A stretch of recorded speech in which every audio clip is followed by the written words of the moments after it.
convoy slowed unexpectedly. Ibrahim Traoré leaned forward in his seat, his eyes narrowing. On the crowded sidewalk of Ouagadougou, among the noise of vendors and the blur of traffic, a single figure caught his attention. It was not a politician or a soldier, not even someone calling out for help. It was an old man, thin-weary, dressed in clothes that looked more like rags than garments. He carried a bundle of tattered books tied together with string. His sandals flapped loosely against the ground. And yet, despite his frailty, there was something unmistakable in the way he walked, a quiet dignity, a pride that hardship had not erased. "Stop," Ibrahim ordered. The convoy braked hard. Guards shifted uneasily, scanning for threats, but Ibrahim had already opened the door. Dust swirled as he stepped down. Whispers rushed through the crowd like wind. "The president? Why is he stopping here?" Ibrahim ignored them. His eyes remained fixed on the old man shuffling along the pavement, clutching his books like treasure. The man did not notice at first. He was focused on balancing the stack against his chest, his steps slow and deliberate. When Ibrahim approached, the man looked up startled by the sudden hush that fell over the street. And in that instant, Ibrahim's world shifted.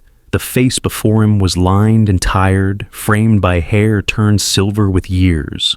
But the eyes, though dim with age, still held the same fire Ibrahim remembered. Memories surged back like a tide, a small classroom chalk dust in the air, the voice of a teacher who demanded discipline, who taught not only words on a page, but lessons of integrity and courage. This was no stranger. It was his old mentor. Ibrahim froze, breath caught in his chest. For a moment, he was no longer a president standing in the dust of the city.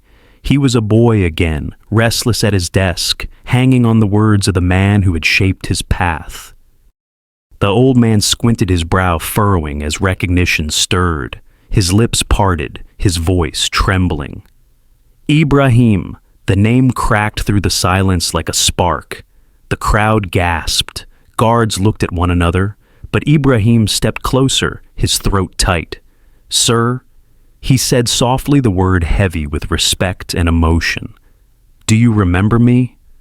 The book slipped from the man's arm, scattering onto the ground. Pages fluttered in the dust.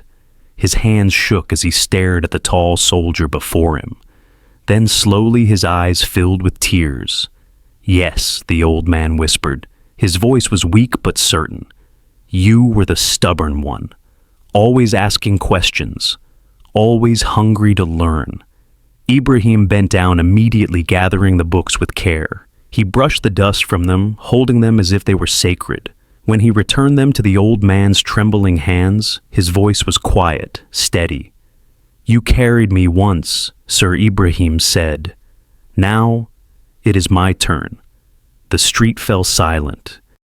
For those watching, it was just an unexpected encounter, but for Ibrahim, it was something far greater, the return of a man he owed everything to, now broken by poverty. And in that moment, he knew this reunion would change not only their lives, but perhaps the destiny of a nation. Before we continue with this emotional story, I'd love to know, where are you watching this video from, and what time is it right now? Comment below, and I can't wait to read your answers. The books trembled in the old man's hands as Ibrahim steadied them. For a moment, the two stood in silence, the past and present colliding on a dusty Ouagadougou street. Then the old man lowered his eyes, ashamed. "You should not see me like this," he whispered, but Ibrahim's voice was steady. "I see only the man who once taught me, nothing less." The old man exhaled shakily, his shoulders sagging, as if a weight had been pressing on them for years. "Ibrahim, you became everything I hoped. A leader, a soldier who rose from the dust. But me." He glanced at the frayed sleeves of his shirt, the broken sandals. "I fell." They walked to the side of the street, away from the growing crowd. Mariama and her mother were no longer there. This was a different story unfolding now. Ibrahim motioned for a stool to be brought, but the old man shook his head. He lowered himself onto the curb instead, balancing the books on his knees. Ibrahim crouched beside him, guards forming a loose circle. The old mentor began to speak, his voice halting, each word dragging heavy with memory. I once stood tall in classrooms, chalk in my hand, rows of students before me. I taught discipline, history, the meaning of honor. I believed in it all. I believed in them. I believed in you. His gaze flicked up at Ibrahim briefly, then dropped again. But times changed. I was offered money to pass the unworthy, to silence my voice, to make boys into soldiers of corruption instead of men of character. I refused, and for that I was dismissed. Quietly, no scandal, no defense, just erased. He clutched one of the books tighter, his knuckles whitening. At first I thought it was temporary, that my loyalty to truth would be rewarded. But the years passed. The system forgot me. The country forgot me. My health broke. My family scattered. And now, he gave a hollow laugh. Now I sell these books on the street, the same books I once used to shape the minds of tomorrow. Ibrahim's jaw clenched. Around them, people listened in stunned silence, phones recording every word. The old man's voice grew quieter, more fragile. I once taught kings of tomorrow. Today I cannot even buy bread. The words struck Ibrahim like a blade. He felt his chest tighten with anger, not at the man, but at the injustice that had stripped dignity from the very hands that had given him his own. The mentor looked down, his eyes brimming with tears. Sometimes I wonder if it was worth it, to hold on to principles that left me with nothing, to give my life to students only to end here. Ibrahim placed a firm hand on his shoulder. Do not say nothing. You gave us everything. You gave me everything. And I will not allow your life to be forgotten. The old man trembled, his lips parting, but no words came. The crowd around them shifted, some wiping their eyes. For the first time in years, the teacher who once commanded classrooms sat with his most stubborn student, now a president, who would not let him fade into the dust. And as the street buzzed with whispers, one truth became clear. This meeting was not coincidence. It was justice demanding to be heard. The silence after the old man's confession was heavy, pressing down on everyone within earshot. The crowd shifted uneasily, ashamed that a man who once shaped minds now sat broken on a curb. Ibrahim's chest burned with both sorrow and fury. He rose abruptly. The sudden movement startled even his guards. Dust clung to his boots, but his presence seemed to tower higher than the sun itself. Bring food, he ordered sharply. Water, clean clothes. At once aides scrambled. Within minutes, bottles of cold water, fresh bread, and fruit were placed in the old man's lap. He stared at them in disbelief, as though they were treasures. Tears welled in his eyes. He murmured, "I have not eaten today." Ibrahim crouched again, his voice low but firm. "Then eat, sir. You will not go hungry while I stand." The mentor's hands shook as he lifted the bread. Around them, the crowd erupted with whispers. Phones were raised higher. Some began to clap softly. Others bowed their heads, murmuring prayers. But Ibrahim was not finished. He stood once more, turning to the people who had gathered, his voice carrying like thunder down the street. A nation that forgets its teachers, he declared, forgets its future. The words cut through the noise like a blade. The applause grew louder. Mothers nodded, fathers wiped their eyes, young students whispered in awe. This was not just a gesture, it was a reckoning. Then Ibrahim did something no one expected. He bent down and lifted the old man's bundle of books into his own arms. The weight was not great, but the meaning was. The president of Burkina Faso carrying the dusty, tattered books of a forgotten teacher. Gasps echoed. Some in the crowd wept openly. A young boy muttered, "That man must be important," and his mother whispered back, "He was a teacher, the greatest kind of man."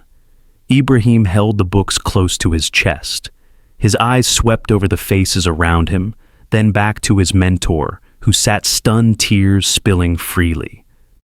"You carried me once," Ibrahim said firmly, his voice breaking slightly. "Now I will carry you."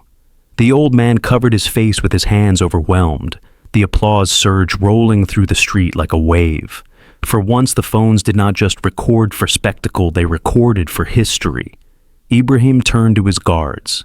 "He comes with me. Today." The old man shook his head weakly. "I cannot. I am only a burden now." "No, sir." Ibrahim answered, steady and resolute. "You are the root. Without roots, a tree dies. Without teachers, a nation falls. You are not a burden. You are our foundation." The crowd roared in approval. Chants rose. "No more forgotten teachers. No more forgotten teachers." As aides helped the old mentor to his feet, Ibrahim steadied him with one arm, carrying his books in the other. They walked together toward the convoy. Cameras flashed, but Ibrahim did not look at them. His focus was only on the man who had once guided his path. And as they stepped into the vehicle, one truth had already begun to spread across the country. The president had not just stopped for a poor old man. He had reminded the nation that dignity belongs to those who taught them how to stand. This was no charity. This was justice.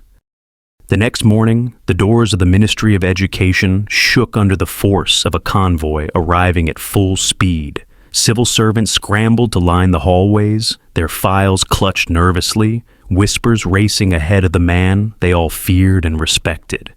Ibrahim Traoré walked in not with ceremony, but with fire. Dust still clung to his boots, his uniform unpolished from the previous day. Behind him, aides carried the bundle of tattered books, his mentor's books like sacred evidence. The minister, a well-fed man in a press suit, hurried forward with a forced smile. "Excellency, we did not expect." Ibrahim cut him off with a glare sharp enough to silence the entire hall. "You did not expect me because you do not expect consequences. That ends today." He strode into the council chamber. Ministers and senior officials shuffled into their seats, sweat beading on brows. Ibrahim dropped the books onto the polished table. The thud echoed like a hammer strike. Pages spilled open ink, faded margins filled with notes. "Do you know what these are?" Ibrahim asked, his voice steady, but dangerous. No one answered. The silence was suffocating. "They are lessons," he said, "lessons from a man who taught me who taught many. A man who gave his life to students while you sat in these chairs. Yesterday I found him selling these books in the dust for bread." A murmur rippled, but no one dared speak. Ibrahim's fist slammed the table. The sound cracked like thunder. He was dismissed because he refused bribes, because he would not betray the truth, and for that he was left to starve.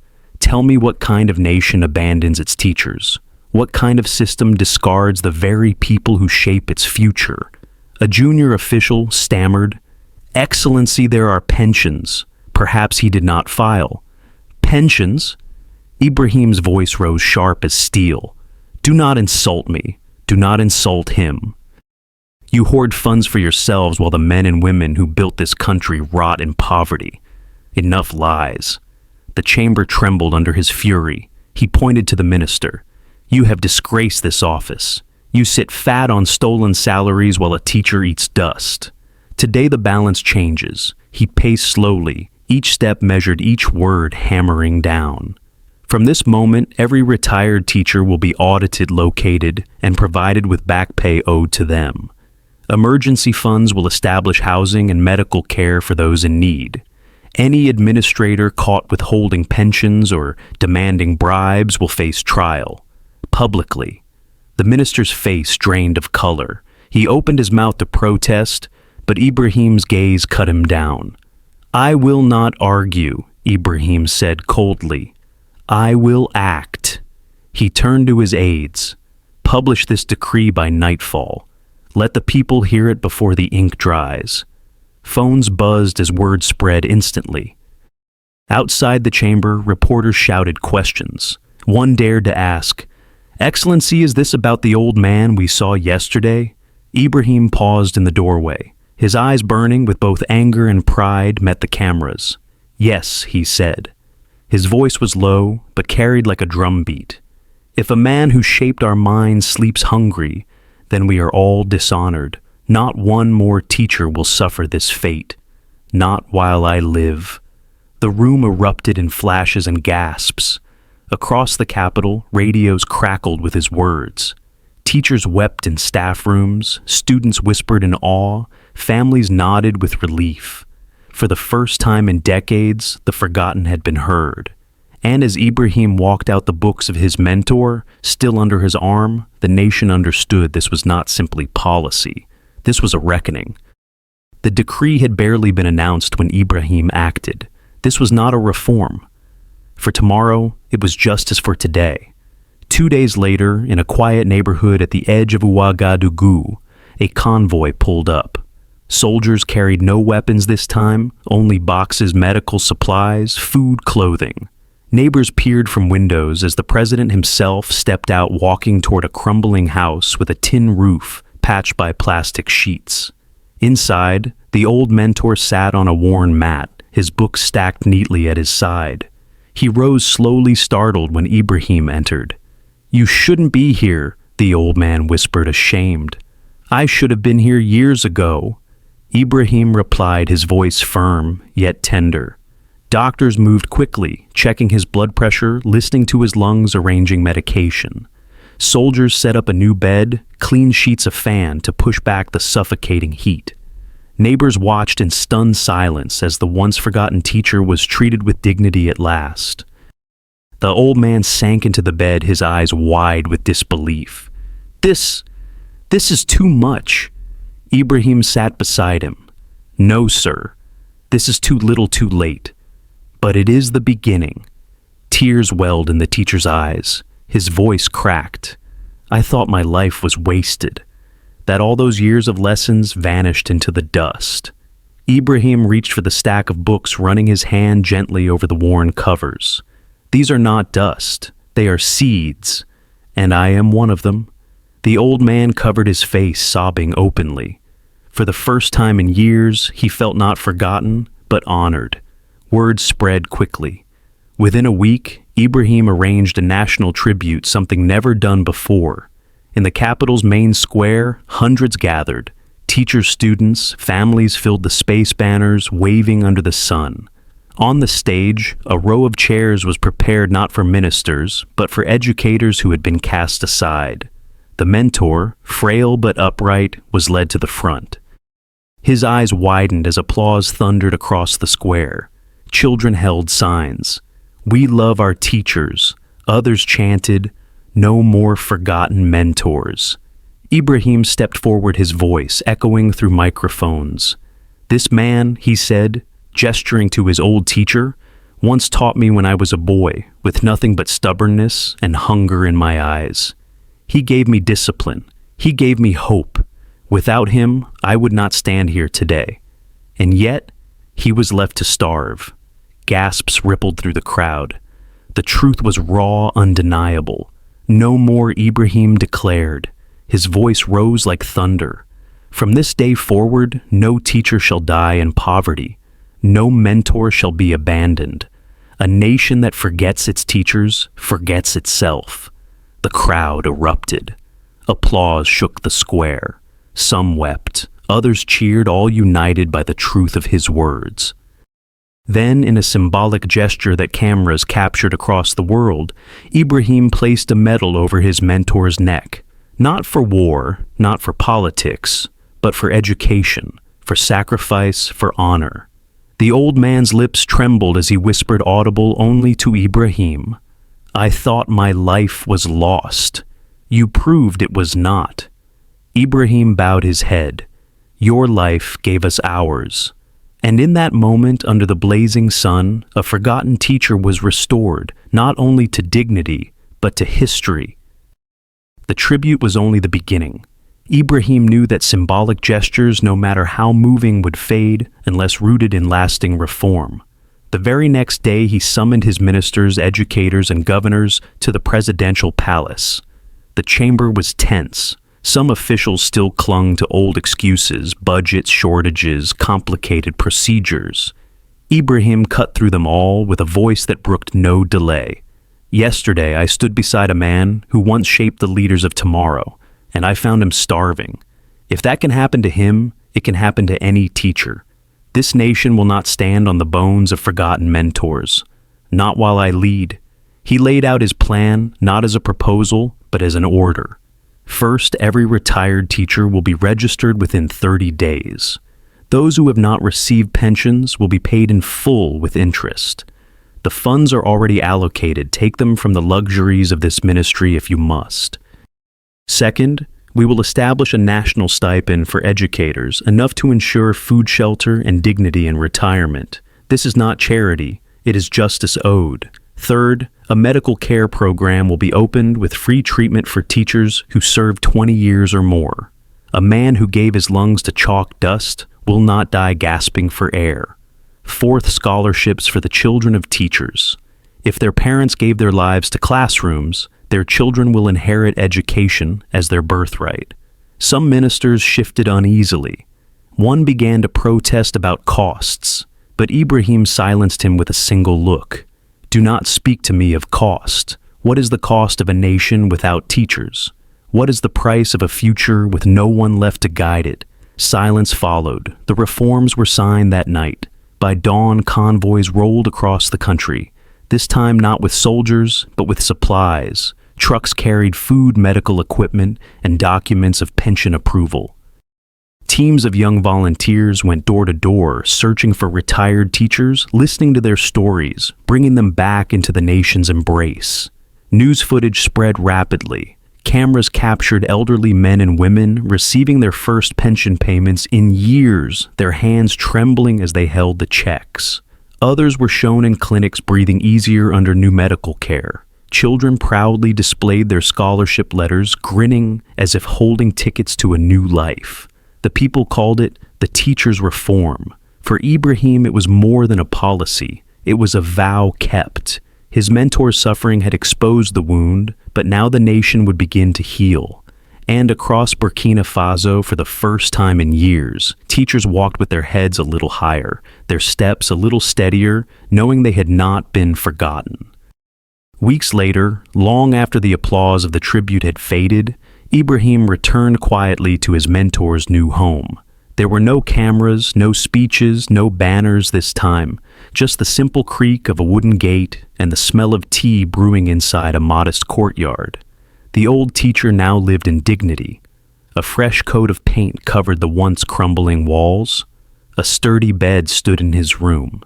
Shelves donated by former students were lined with books, some new, some old many, with his handwritten notes in the margins. He rose slowly to greet Ibrahim, leaning on a cane, but his eyes were brighter than they had been in years. "You came again," the teacher said softly. "I told you." Ibrahim replied with a smile. "I will not forget."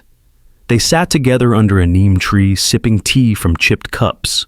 For a while they spoke not of reforms or politics, but of classrooms. The teacher laughed as he recalled Ibrahim as a boy, restless, always interrupting with too many questions. Ibrahim chuckled, admitting that stubbornness had never left him.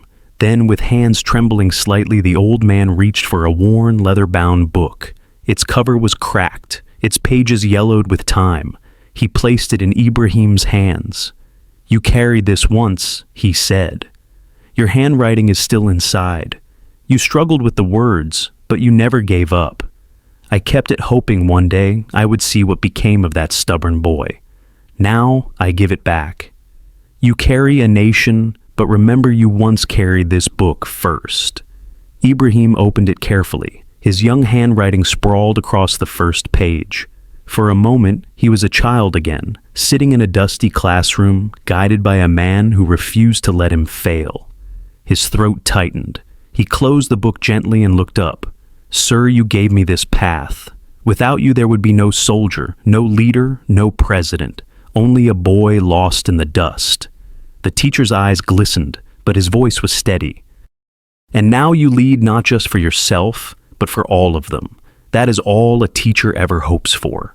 They sat in silence as the sun sank low shadows, stretching long across the courtyard. No cameras, no speeches, just a mentor and his student bound by gratitude, memory, and an unbroken bond. For Ibrahim, this was not the end of a story. It was the return of a root to the soil, strong again, giving life to the tree it had once planted. The sun set slowly over Ouagadougou, painting the rooftops with gold and fire. In a quiet courtyard, an old teacher and his most determined student shared tea under the shade of a neem tree. No cameras, no speeches, just gratitude. For the people of Burkina Faso, the story had already spread far beyond that courtyard. They remembered the moment Ibrahim stopped his convoy for a forgotten mentor. They remembered the words that shook the nation. A country that abandons its teachers abandons its future. And they saw the change that followed. Retired teachers receiving pensions at last.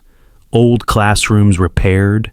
Children of educators walking proudly to school with scholarships in hand. But beyond policy, beyond reform, it was the image that lingered, a leader carrying the books of a forgotten man, returning dignity to the very hands that once shaped his. The narrator's voice fades gently. True leadership is not measured by power or wealth. It is measured by gratitude, by remembering the hands that once lifted you and lifting them in return. And now, dear viewer, this story turns to you. If this story touched your heart, comment 1 below. If not, comment 0. Don't forget to subscribe so together we can keep sharing stories of hope, compassion, and the power of humanity.